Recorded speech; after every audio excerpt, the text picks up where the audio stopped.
This one's almost entirely dedicated to the hangrails. The hangrails in the upper cabinets involve some edge banding, so there's that. Then I'll install all of the hangrails. Then I'll take all the scrap material that's roughly 8 to 9 inches wide and make a bunch of squares that I can load into my corner cutter, and then make a bunch of perfect triangles that I can use to help square everything up. Here I'm making the hangrails for the upper cabinets. I put a 3-inch rip at the top and an 1.25 inch rip at the bottom. And this is where the cabinets actually get attached to the wall through these pieces. So I'm just marking for pocket holes. Now I'm drilling the pocket holes. And because you can see the edge of the plywood on the one at the top, I want to cover that up with some edge banding. And because the plywood is pre-finished, I'm going to be using pre-finished edge banding. Hold up, Handy. Which basically means you can't go direct with the iron. So I'm just using a piece of cloth.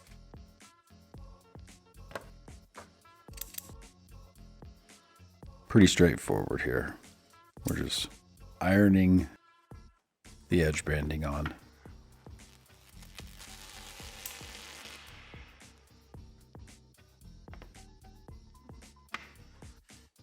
Heat and pressure, and that, I suppose, activates the glue. And there is a lot of glue on this stuff. Now it all needs to be trimmed. So here I'm using a spiral upcut bit in the table router. This may not be the best way to do this, but it is a pretty quick way. And where these are located, it's not really the most noticeable place, but I definitely wouldn't want to leave the exposed plywood edge up there.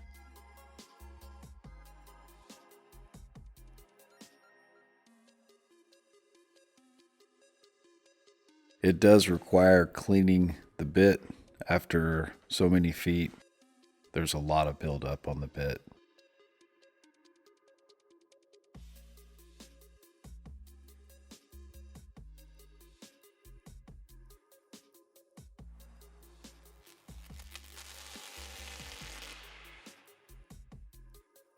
Here I'm gluing in the bottom rail. One pocket screw on either side. Clamp it and then pin nail it. Then clean everything up.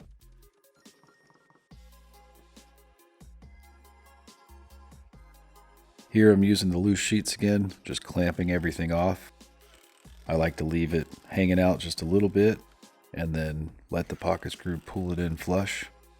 Occasionally it just needs a tap or two, and sometimes it needs nothing at all.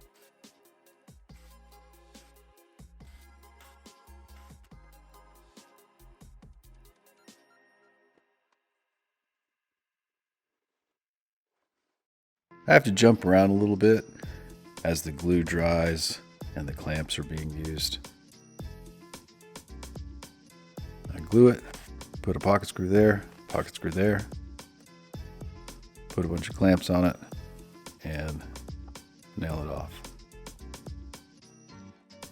Actually, on that one, it looks like I nailed it and then put the clamps on, so But here you can see how I'm kind of just working it.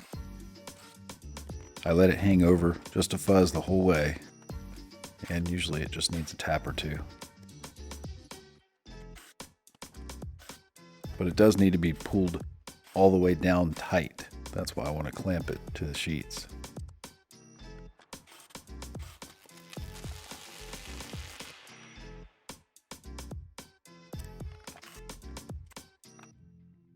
A little bit of cleanup with a wet rag.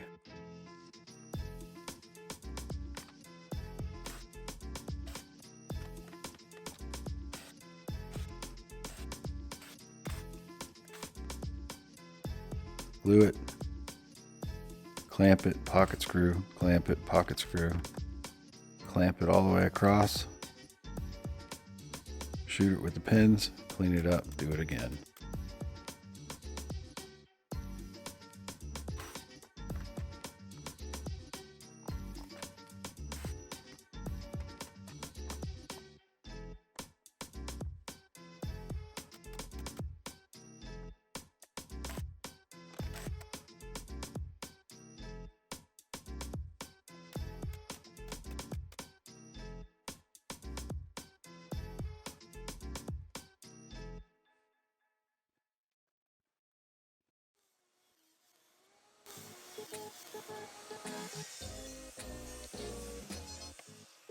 These are all the backs, which are the same measurement as the bottoms.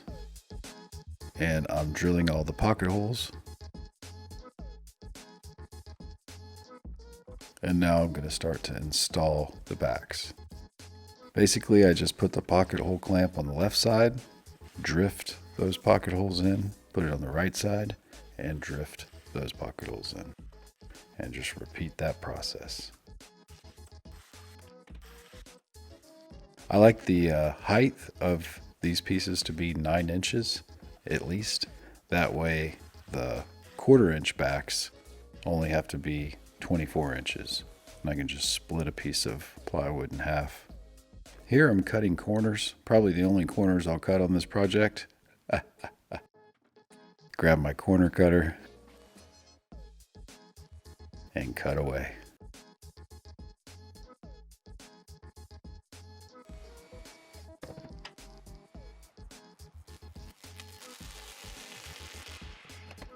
Drill some pocket holes and install some corners.